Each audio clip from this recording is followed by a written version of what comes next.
Pero bago tayo magpatuloy ay pakilike ang ating video. Ganon din ang subscribe button, pati na rin ang bell icon para lagi kayong updated sa mga parating ko pang mga uploads.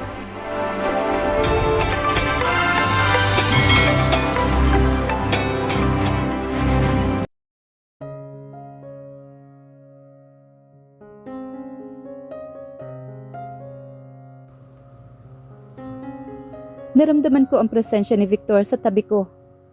Kinagat ko ang ibabang labi ko at napabuntong hininga at pareho silang napatinging dalawang lalaki na nasa gilid ko.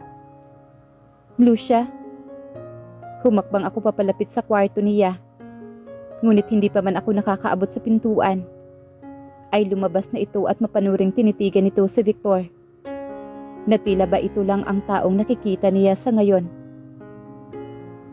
Marahan siyang lumapit sa akin at niyakap ang aking mga binti. Pasimple ang pagsilip kay Victor. Bitbit pa ang stop toys na paborito nito.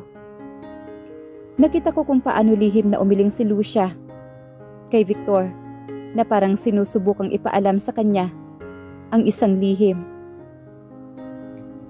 Lucia, Daddy Theo will go out to buy some foods, okay? May gusto ka pang ipabili? Masayang paglapit ni Theo sa tabi ko, kaya mas naramdaman ko ang iritasyon na pilit na pinipigilan ni Victor. Hindi makagalaw sa kanyang kinatatayuan. Tumagal naman ang titig ni Lucia kay Victor. Bago balingan nito si Theo, naramdaman niya na may nangyayari dito. Bakit po kailangan niyo pang bumili ng pagkain? Hindi po ba nagluto na kayo? Pabulong ni Lucia at umangat ang tingin niya sa akin. Do you want some ice cream? Chocolates? Pagpapatuloy naman ni Theo at lumubo pa na para bang magkapantay sila ng anak ko. How about your favorite chocolate jam? Pwede ba akong kainin ang mga yan? Bulong naman niya kay Theo na narinig ko. May problema ba ako? Dagdag niya at muling sinulyapan niya si Victor. Ngumiti lang naman si Theo at hindi siya sinagot. Tumayo na ito, tsaka ako hinarap. E-text mo na lang ako ha kapag tapos ka na. Tumango naman ako sa kanya. Wala ka bang sariling bahay? Pagharang naman ni Victor kay Theo sa akma nitong paglabas. Napalunok naman ako. Victor, tawag ko naman rito dahil ayokong magtalo sila sa harapan ni Lucia. Ramdam din rin niya ang iritasyon ni Theo at alam kong nagtitimpi lang ito. Kung ayaw ni Atasha na nandito ako, uuwi ako sa kondo ko. Pero parang si Lucia, gusto niyang nandito ako. Nakangiting baling naman ito kay Lucia. Dilampasan na niya si Theo at lumabas ng penthouse.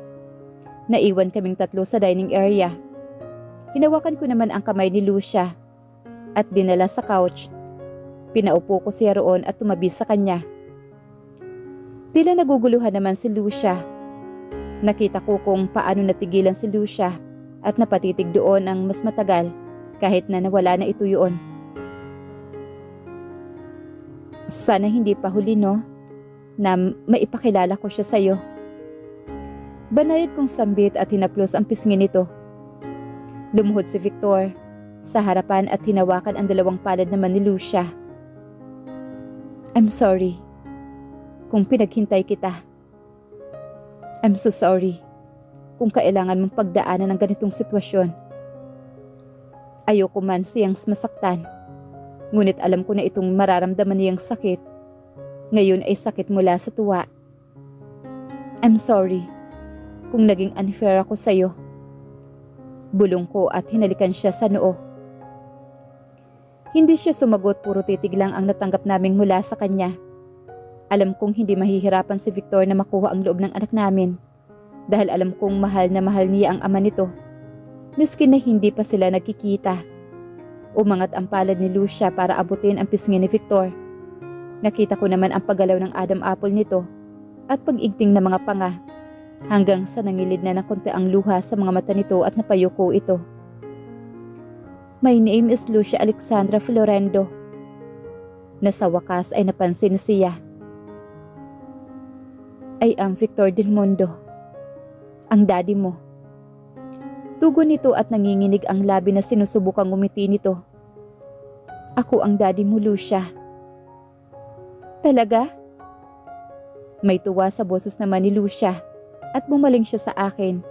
Ang mga matang kumikinang mula sa saya at luha nito. Pumapatak iyon sa kanyang pisngi, pero ang liwanag sa kanyang mukha ay hindi maikukubli ng mga luha nito. Yes, baby. I am. Nandito na ako ngayon. Ako yung daddy mo. Mabilis siyang niyakap ni Lucia at napahagulhol na sa balikat nito. Nakatitig sa akin si Victor. Dagawa niyang punasan ang mga luha sa pisngi ko. Habang nakatingin sa malayo, nilulunok ang sakit sa mga pagkakamaling nagawa ko. Dahil sa pag-iisip ko sa sarili ko, may 2 tao akong napaghiwalay. May 2 tao ngayon na nalipasan ng 3 taon. Ang mahalaga, magkasama na tayong 3. Nandito na ako. Wika ni Victor na parang alam niya ang pananahimik ko. Parang alam niya kung ano ang ligaw sa pag-iisip ang tumatakbo sa utak ko. Sasama ka sa amin? Dito ka titira? Kumalas naman sa yakap si Lucia at ang boses ay tumataas dahil sa sobrang saya nito. Mukha siyang nasasabik sa napakaraming bagay at nagigilty pa rin ako. Mas napagtanto kung gaano karaming mga bagay ang pinagkaitan ko sa kanya na kanyang mararanasan. How about your hotel? Pwede rin ba tayong tumira roon? Hinawakan ni Victor ang kanyang ilong na namumula dahil sa pagiging emotional kanina. Napapangiti siya sa saya. Alam mo ba yung hotel ko? Mabilis na tumango naman si Lucia at ngumiti ng matamis. Ang ganda, parang kastilyo, parang palasyo. Masayang wika nito. Alam mo bang may naaalala ako sa'yo? Na may kaparehong reaksyon sa'yo? Napanguso naman si Victor at binalingan ako ng malalim na titig. Napatikom ako ng labi at tinaasan siya ng isang kilay. Tiningnan ko naman si Lucia at napakagat ako ng ibang labi ko nang maalala nung unang bumisita ako sa kanilang hatol noon. Medyo yumuko ang ulo ko at uminit ang mukha ko. You shouldn't visit the place, Mommy. It was huge. It was bright and pretty. Baling naman ni Lucia sa akin. Tumango ako at ngumiti naman sa kanya. Lilipat na ba tayo? Ibig sabihin, makikilala ko na sila lolo at lola? Makikilala ko na ang mga pamilya mo? Boses naman ni Lucia ang nanatiling matingkad at masigla sa loob ng penthouse. Hindi ako makasalita dahil pinangunahan na siya ng tuwa at excitement sa mga bagay. Pero ngayong nandito na, ngayon niya ipinapakita sa akin ng lubos na tuwang-tuwa siya. Makikilala mo na sila. Sagot ko naman. Tumayo siya sa couch at palipat-lipat sa aming dalawa ni Victor ang kanyang atensyon at mga tingin. Saan na tayo ngayon titira? Will we move out? She asked.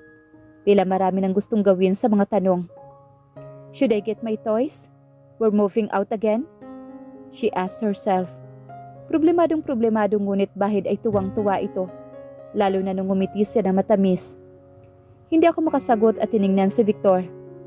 Don't worry for now, Lucia. Saad naman ni Victor at hinawakan sa kamay ito. Kahit saan mo gusto, walang problema. I'll make everything happen for you. Anything my baby wants. Hindi ba? Magsasama-sama tayo sa iisang bubong? Tayong 3? Maingat niyang tanong. Dahil walang nagsasalita, ay nakaramdam siya. Dahan-dahan na siyang napaupo at tila inangat ang tingin niya sa akin. I'll stay where Mommy is. Mahina niyang saad. Yeah, we will stay where Mommy is.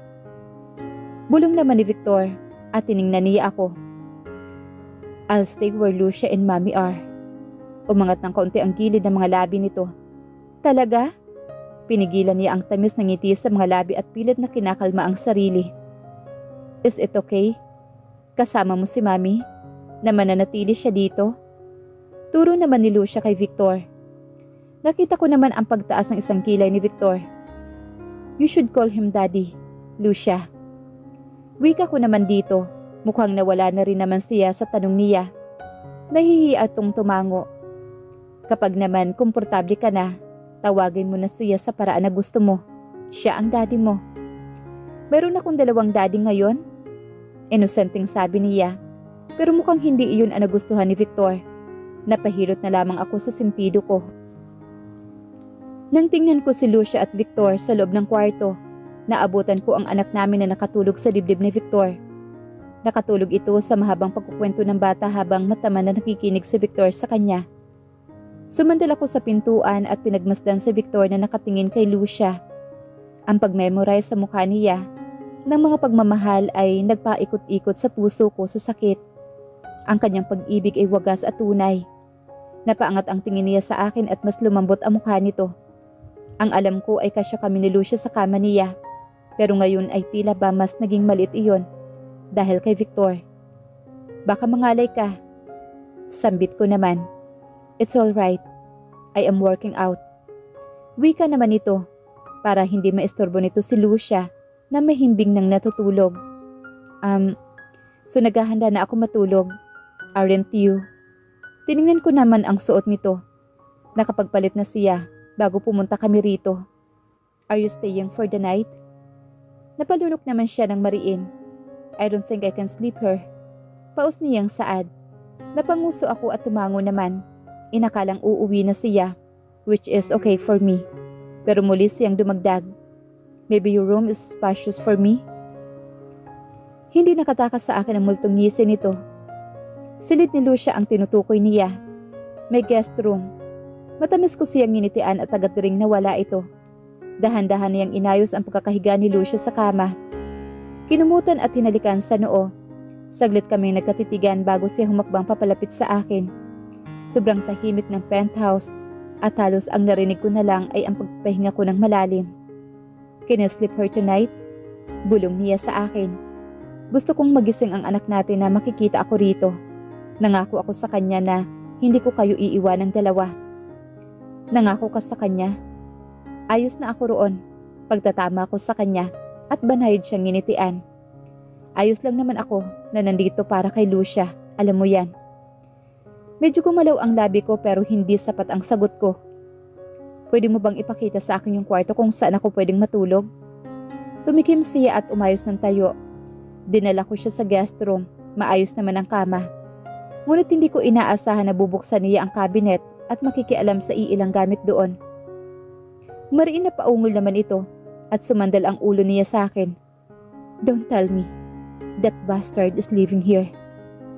Umatras ang dila ko sa iilang gamit naman ni Teo na naroroon. Huwag mong hawakan ang mga gamit niya, ano ba? Nilapitan ko siya pero nakita ko na lamang na kinuha niya ang mamahaling wig na nasa lagay ng loob ng cabinet. Ano ba, Victor? Tinulak ko ito at hinablot ang hawak. Kanino yan? Usisa naman niya. Irritable at madilim ang mga matitig nito. Mabilis ko iyong ibinalik at inayos. Pero bago ko pa masarado iyon ay naramdaman ko na sa likod ko si Victor. Kabado akong humarap sa kanya. Bakit may makeup? Akin ang mga yan. Huwag ka na nga magtanong at makialam ng gamit. This is my penthouse. Lumakas ang boses ko at masama ko siyang tiningnan. Sa sala ka nalang matulog. Alarma ko pang dagdag.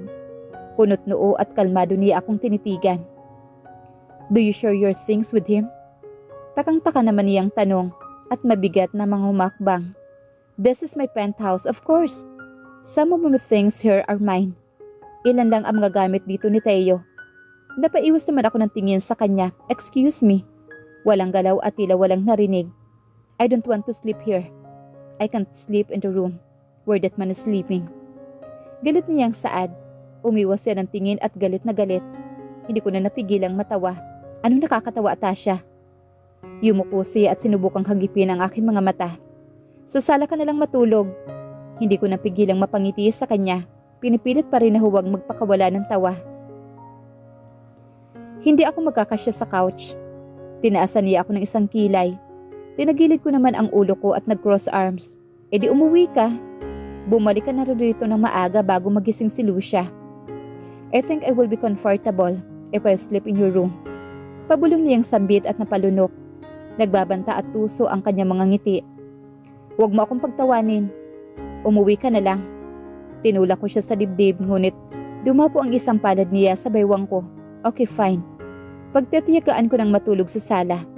Nang magtama ang mga mata namin, ay masungit siyang umiwas ng tingin. Masama ang loob nito at tila galit pa rin sa mga gamit ni Teo sa guest room. Excuse me, kukuha ako ng kumot para sa'yo. Ilang segundo pa siyang hindi gumagalaw bago umalis sa harapan ko at bigyan ako ng spasyo na makadaan. Nagising ako sa ingay mula sa kusina. Naglalakad ako palabas ng kwarto at naabutan para tingnan kung ano ang nangyayari at tila tunog na nagtatalo ang ingay. Napahinto ako nang maabutan doon na mag-ama. She likes sweet. Kumakain po siya ng pancake. Without syrup, baby. Kunot noo at napanganga ako sa gulo na naabutan sa kusina, ngunit katulad ko, hindi ganoon si Lucia. Magulo siya pagdating sa kusina at mukhang hinahayaan ito ni Victor. No, Mommy doesn't want syrup on her pancakes. She would rather eat strawberry and blueberries on the top of her pancakes. Siguradong umiling naman si Lucia hanggang sa nakanguso ito. Sinubukang tanggalin ang syrup sa ibabaw ng pancake. Are you sure? Alanganing tanong naman ni Victor sa kanya. Just put it on my plate. Nakangising utos nito at humagikik pa. Now I'm doubting you. Medyo may pagdududa sa bulong naman ni Victor. Good morning. Bati ko sa kanila at lumapit kay Lucia at hinalikan ko ito. Sinulyapan ko naman si Victor at tipid niya akong nginitian. Good morning, Mommy. We made breakfast for you. Masayang pag-aagaw sa atensyon namin na sambit naman ni Lucia. That's surprising. Minsan ka lang magising na maaga. Puna ko naman rito. I know how excited she was last night. Kung pwede lang na hindi matulog ay malamang buong gabi na siyang gising at nakikipagkulitan sa daddy niya kung hindi lang dinalaw ng antok. Ngumiti siya at tumingin sa ama. Daddy's asking about your time. Biglang saad ni Lucia, kaya kumunot naman ang noo ko. Schedule, baby. Pagtatama naman ito kaagad. Yeah, schedule. Sakto niyang sabi at ngumiti naman siya sa akin. Natatawa akong napailing sa kanya. Bakit, Victor? Para saan? Kaswal kong tanong naman dito. Gusto ko sana kayong ilabas para naman maipasya lang anak natin. Wala namang problema. Siguro sa 1 linggo. Umikot naman ang mga mata ko sa kanya. 1 linggo? Gulat na tanong ko naman. Out of town trip. Sana. Marahas niyang sambit at napangusot tsaka hinawakan niya si Lucia sa likod. Yeah, Daddy wants to stay at the resort. Pagsang-ayo naman ang anak namin sa kanya na tila may usapan na silang dalawa habang natutulog ako. Naniningkit naman ang mga mata ko habang sinusubukang alalahanin ang mga posibleng schedule ko sa meeting ko para sa darating na linggo. Gone on the trip since we come here. May hinang sabit naman ni Lucia sa akin at nginitian ako. Bago pa ako nakasagot ay narinig na namin ang ingay sa pagbukas ng pintuan at pagpasok naman ni Teo. Good morning! Bati nito, may bitbit na mga plastic bag at bumagal ang paglakad na makita nito si Victor. Good morning everyone!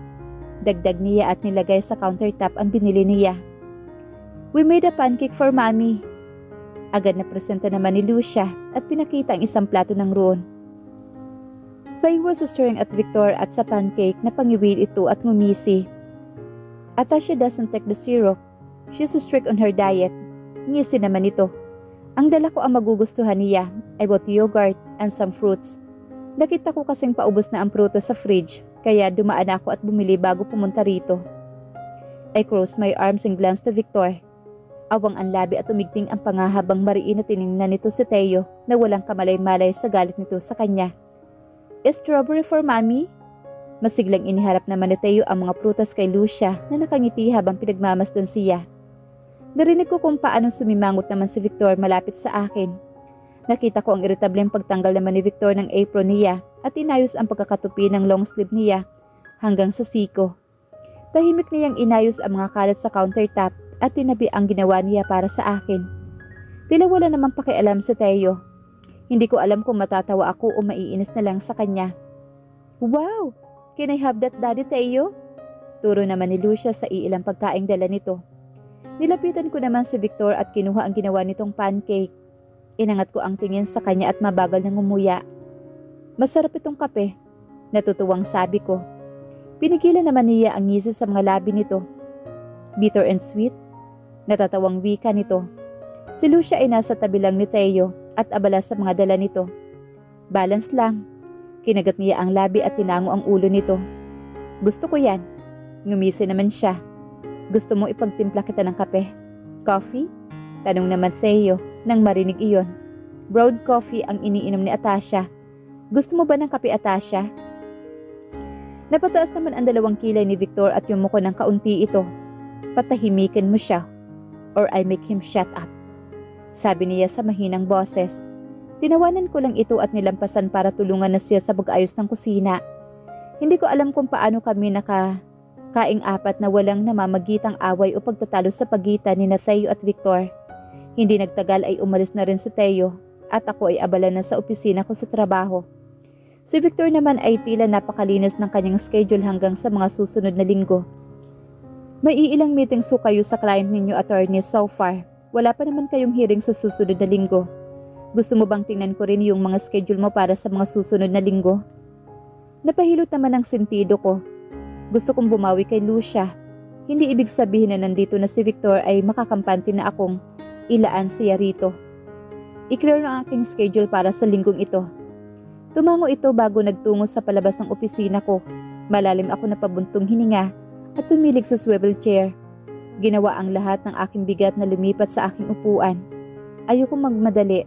Mabuti sigurong bigyan ko muna ng oras sa mag-ama sa pagsasama nila. Nang lumabas kami sa loob ng sasakyan ni Lucia, ay nakakapanibagong wala kaming kasamang iba. Gayon din naman si Victor dahil sa dami ng kanyang ginagawa. Pero ngayon na hindi ko kasama si Martha at sekretary ko, para bang nakakapanibago. This is owned by Franco and I. Napabaling naman ako kay Victor habang pinagmamasdan ang eksklusibong villa na nakuha niya. Malawak ang resort at ang kagandahan dito ay mayroong pribadong villa at lugar para sa nais na malayo sa mataong parte ng isla. Wow, this is fancy. Bulong ko naman. Bumaling na sa pagiging higante sa negosyo kasabay ng pagbagsak ng Florendo. Sino mag-aakala na mababaliktad ang mundo ng mga ito?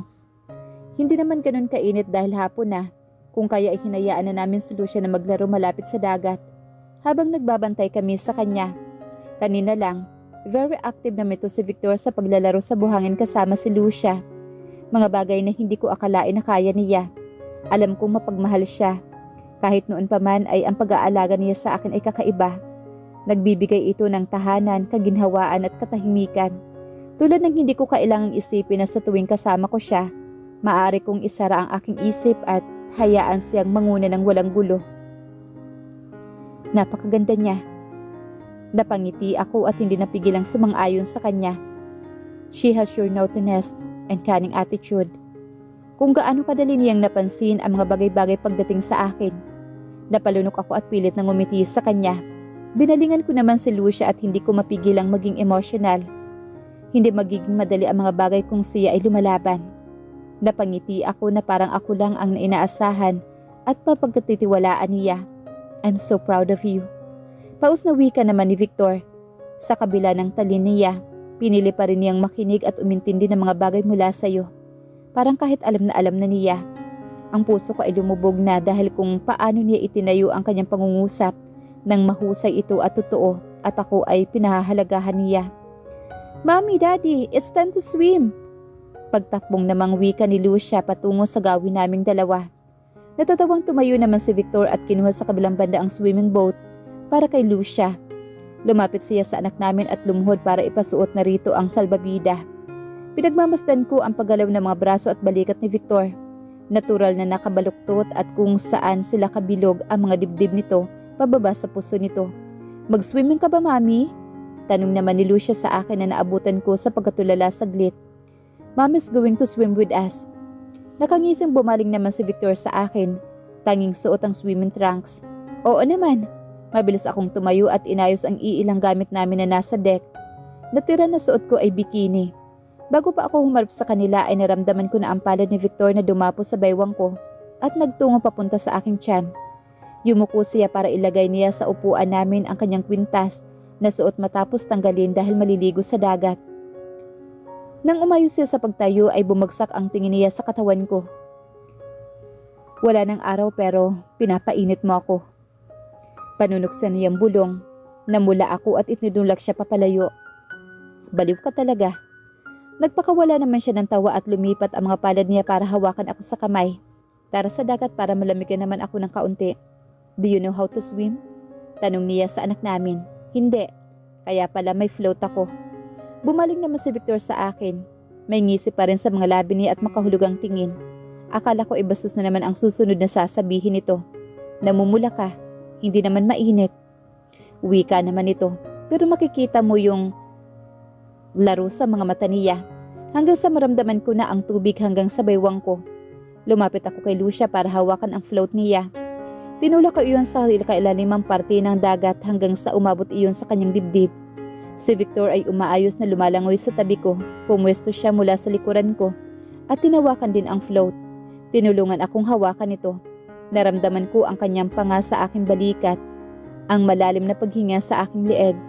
Even the water smells salty, Victor. Victor is luxurious mast and sand blend to vivid the ocean. Naku, masyadong malalim.